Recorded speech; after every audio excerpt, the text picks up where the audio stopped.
Maayong adlaw kaninyong tanan nga nagpaminaw karon ining tulumanon kini ang akong suliran. Ilabi na kaninyo Dr. Rene Obra o Atty. Elaine Bathan.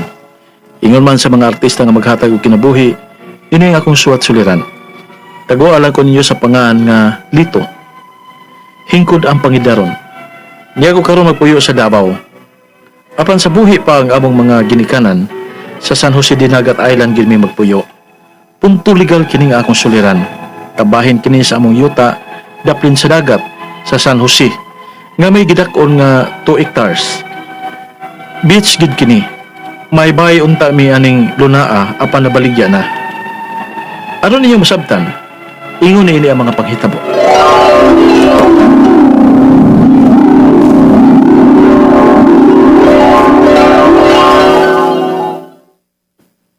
Ahay, Ngano pa, uy? Alam ko datong pangupawa. ay, siguro, kung buhi pa nga mo mga ginikanan, dili mi yun anik kagubot nga malagsuon. Lito, Kaya yung asawa ni Eldred ang nakaingon sa among kagubot ron, si Shane? naong kay kwarta. Sige nakaingon nga nabaligya na mo ang among bahay sa San Jose. Kay, gisulsulan niya ang akong igsuon. Kung ganun isugot na sab ka. Kay, nagkauyon mga uban ako mga igsuon. Ako supak idon ta ko. Kay tiyaw mo na. Nga, kadako atong among bahay.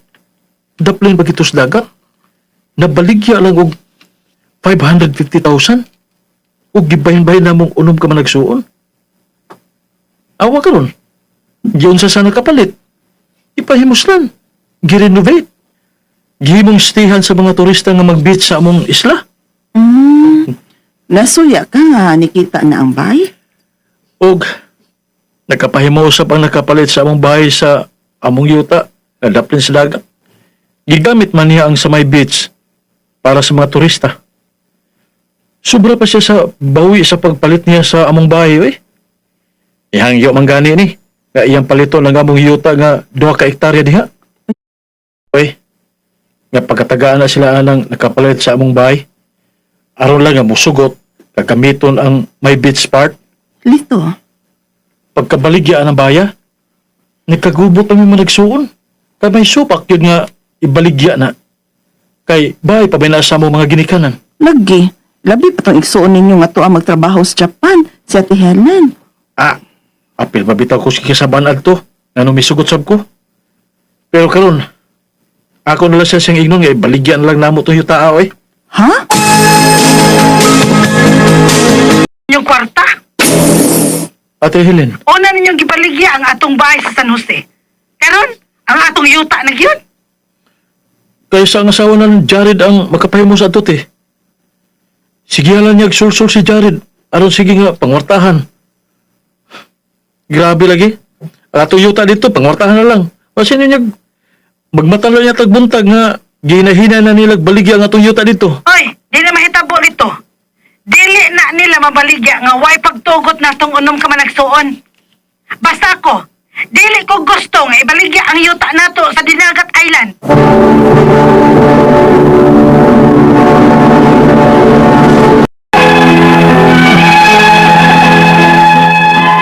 Nagkaasawa ang usan ako kay igsuon og swapang kaayog kwarta. Ug sila ang nakapahimo sa among 2 hectares nga yuta sa isla. Wa na gitawon mi mamuyo dito. Kay nangaminyo naming tanan nga managsuon og sa lain-laing lugar nami mipuyo karon. Ug may usa sa mi kaigsuon nga nada sa Cebu magpuyo, kay may bay masabang among mga ginikanan sa Cebu.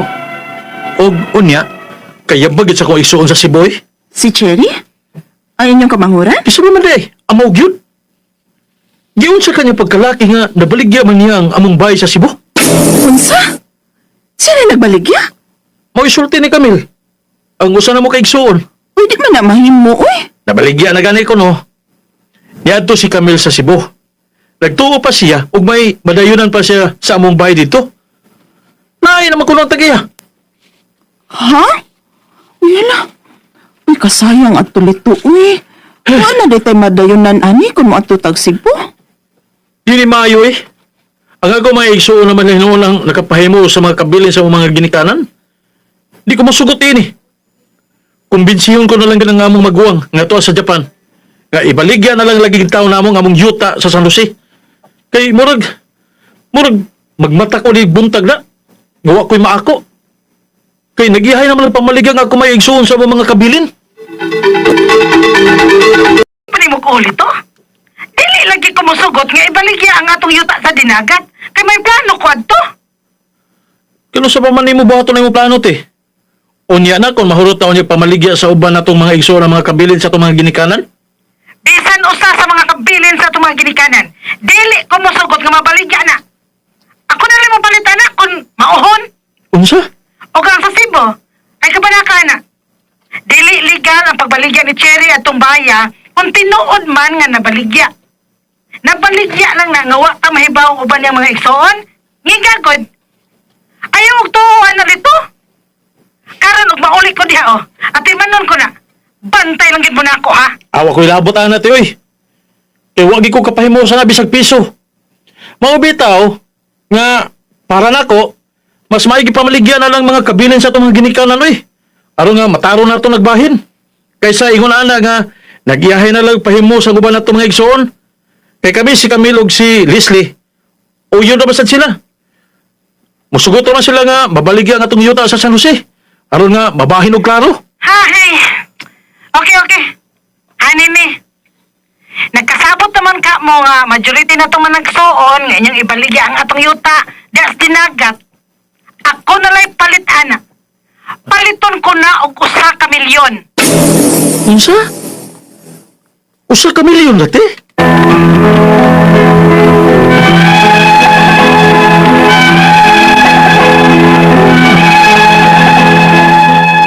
Naibaw ko nga labaw pa sa usa ka milyon ang kantidad sa among yuta sa Dinagat Island nga may beach resort kung amo kining ibaligya sa lain. Apan palito lang sa among igsuon nga tuwa sa Japan og 1 milyon. Ang ako mga pangutana mao kini mosunod. Unang pangutana.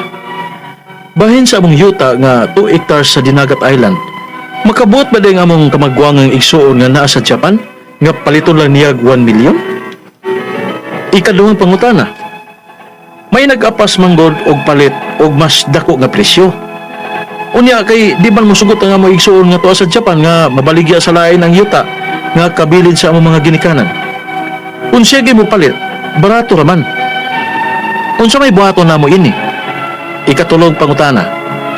May usa mi kabayaw nga babae nga magsigi og mando sa akong igsuong lalaki kabahin sa among mga kabilin. May katungod ba gud ni siya nga manghilabot sa problema namong managsuon? Pwede ba nga ako ang mugunit sa among titulo? Ikaupat og katapusan. May baye sa bunta mi sa Cebu. Apan gibaligya kuno sa usa namo ka igsuon. Mabawi pa ba to namo? Kay siya man lang ang nagbuot-buot sa pagbaligya adto. Palihog, tabangi ug tambagi ko. Kini ang ako suliran, Lito. Mayong adlaw mga suking tigpaminaw kini si Attorney Elaine Bathan og ako today ang mohatag ninyo og tambag tubag solusyon kalinawan sa inyong mga pangutana, mga problema na may punto legal. Of course, sa ato ang mga medical nga mga pangutana nas Dr. Obra. Pero maski personal pa na nga mga pangutana, emotional, problema nato sa ato ang kabanay, kapika, sa atong mga kabtangan, sa atong kahimtang, atong gipamati sa kinabuhi, agoy i-share na ipadala ang inyong suwat sa suliran_612@yahoo.com or sa ato ang Facebook account nga kini ang Akong Suliran Official Writers Page. Pwede sad atong ipadala sa 3rd floor Jose R. Martinez Building, Osmeña Boulevard, Cebu City. Kibaw mo guys, lain-lain o klase-klaseng pamaagi kung unsaon ninyo pagpadala ang inyong mga suwat o mga suliran diri namo. Amo nang gisiguro o gisigurado nga makapadagyod mo. Wa gyud mo ipsot, wa mo ilusot. Kabaw mo ang kanang pagpahungaw nato sa ato ang problema. Ang pagsuwat palang daan ana no therapeutic na kaayo na, makatabang na. Samot na kung mahatagan mo og tambag gikan nako. Attorney Elaine ug ni Dr. Obra no ayo gid nagluuma ang inyong mga problema. gugma. Dili ra kamo ang naay-giagian sa kinabuhi, kitang tanan naagyod. But salig lang, dasig, it will always come out for the good and it will always make you a better and a stronger person. Makibaw pod mo kung kinsay inyuhang tinuod nga higala karong mga panahona, no, diha gyud, no? Now, quote for the day, ingon sire, if you have the ability to love, love yourself first. Kibaw ka, gugma gyud ang nakapatuyok aning atong kalibutan. Pero sama sa kita, capable ta of loving other people. Di gyud nato unta kalimtan nga ang una natong mahalon ug higugmaon ang atua gyud in taong kaugalingon. Ayaw ninyo pasagdi inyong kaugalingon because only then, no, if you love yourself first, only then will you be able to give love also to others. Diba? Hindi kayo paminawon, diba? No, so shout out and a big greetings for the love ninyong tanan, no? I'd rather nga ato ang mga suking tigpaminaw mo'y padayon nga magsigig higugma nato kay muna'y tinuod natong higala maski wa ta nagkita pero naa ang inyuhang subaybay sa ato ang programa ug dinha na mo makita ug ma-feel ang inyuhang gugma. Thank you for the love, thank you for the likes, thank you for the shout sa pag-follow. So big shout out sa tanan akong likers ug followers sa Elaine Tantenko Bathan ug sa Attorney Elaine sa Instagram. Daghan kayong salamat ninyo ug sa tanang mga nag-like ug nag-follow sa kini ang akong suliran official writers page as well as RMN likers ug followers nato. Letter sender nato karong adlaw tago nato sa iyang angga nga si Lito. Hingkod ang pangidarong taga Davao, no, pero yang ginikanan taga Dinagat Islands gyud. Punto legal ni kay naa sila'y yuta didto sa San Jose Dinagat Islands nga hala kadako sa yuta 2 hectares. Beachfront gyud kuno ning yuta nana sila'y luna pero actually ang iyang giingon nga nabaligya na kuno tong yuta unya medyo na nasaglan pud mig umagad nga medyo swapang basin sa ato ang drama unya mo'y nakapahimulos kuno anang yuta no nga naapod sa mga igsuon pud nga naapod diri Cebu nagpuyo unya medyo nakumpikar kay kanilaging usahang yuta no mo gini makabuak sa pamilya nganuman musud man ang kahakog sa ubang igsuon musud pud ang sulsol sa ubang mga umagad nga wa gid untay labot dili kadugo sa pamilya unya magkagubot tungod ana no makasubok paminawon pero kaning suwat nga gipadang Lito di gyud ni kanang dili ni siya katingalahan no dili ni siya extraordinary kay usual kaayo ni expected ni wa ko matinga nga naatay madawat nga ingon ani nga suwat so una niyang pangutana bahin kuno sa ilahang yuta nga 2 hectares sa Dinagat Island baka buot ba di ay ang ilahang kamagwangang igsuon nga naa sa Japan nga paliton lang niya og 1 million dili kay kung kamong gyud mang nag-igsuon ang common na siya nga property ug kamo tag-iya dapat kamong tanan magkasinabot kung pila gyud ang inyong baligya. Unya ang pagbaligya na to ana based gyud usually para way alkansi. Di ta mamintaha no kay kanang 1 million sa Dinagat Island nga beachfront I am for a 2 hectare property moingon gyud ko. Wa ko kitaan ng yuta pero moingon jud ko nga gamay ra kaayo pod ang 1 million nga kantidad kung ibaligya man gani na. Naaman tay basihan na atay zonal value kung unsa ng amount nga naa sa tax declaration ug market value kung pila ang pamalitay ug pamaligya sa mga kasigbit nga yuta no kung ang kaning yuta tapad ninyo nahalin pa og 10 million nganong ibaligya niya pila ra kani ka square meters wa kabot 1 hectare nga 1 million na hinuon imong 2 ka hektar murag di sakto di makiangayon okay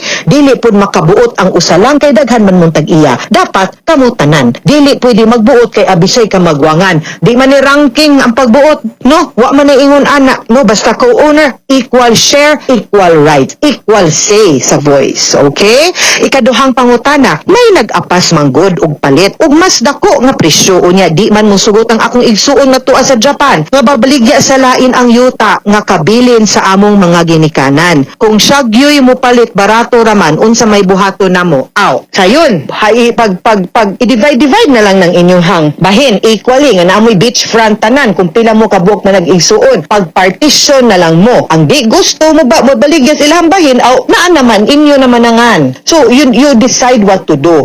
Ang nakalisod manggod, kung common pa ni, wa pa mo kibawg, asang partihag, asang dapitan inyo, kay wa pa mo nag-subdivide, ug nag-partition, magbuot gyud ang kung majority wins gyud na, consensus, dili gyud pwede, nga naay usa, magtuman siyang gusto, unya ka bumuning inyo. Dapat kamong tanan nagkauyon ug nagkasinabot. Now kung dili, ang balaod man pod nato gyud ni frown upon or ni discourage gyud anang co-ownership. Ang gusto gyud sa balaod is i-partition na at some point in time kanang mga common nga gipanag-iya, no, nga yuta. Ang giingon gyud sa balaod nga unta i-subdivide na kay para ang portion ni Tarpulano iya ra gyud siya ra po'y makabuot. Ang portion ni Lito nga letter sender nato, makita niya nga naa dire mo ni tamdanan mo ni mohon ako ni nakoy title ani ako'y magbuot, ibaligya ba nako or di, pilay presyo mo ni presyo, things like that. Kuralon ba magtukod ba kog balay, paabangan ko ba ni, i-develop ko ba ni, at least kanang ingon ana way gubot unya mas dali makahimog decision, no? Muna ako ang suggestion, ha? Ikatulong pangutana, may usami ka bayaw nga babae nga magsigi og mando sa kung igsuong laki kabahin sa among mga kabilin, may katungod bagod siyang manghilabot sa problema namong manag-igsuon.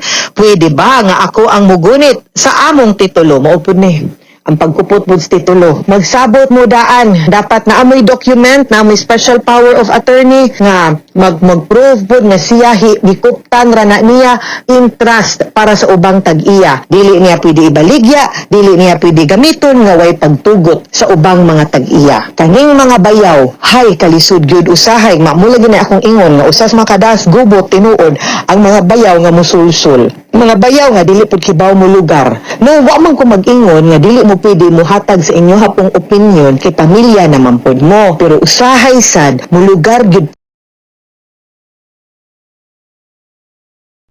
inggan kaning mga kabutangan para ilahara gyud ni kasagdi silang magbuot. Unless makakita ta nga gidaog-daog na gyud pod og kanang wa na poy hustisyang gihatag sa atong kapikas, kana siguro pwede ta makatambag.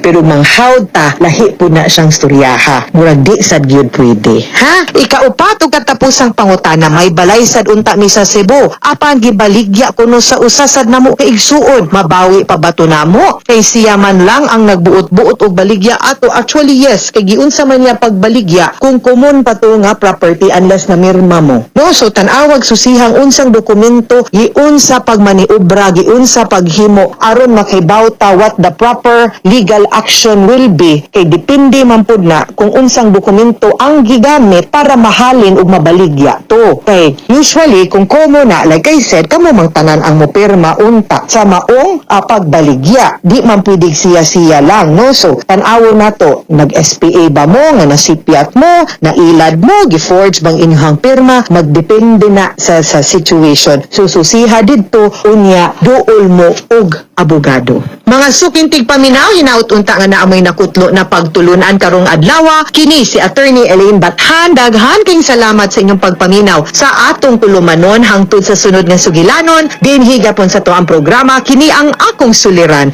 Gikan sa RMN Production Center, Radyo Mo Nationwide. Tatak RMN, daghang salamat ug maayong adlaw.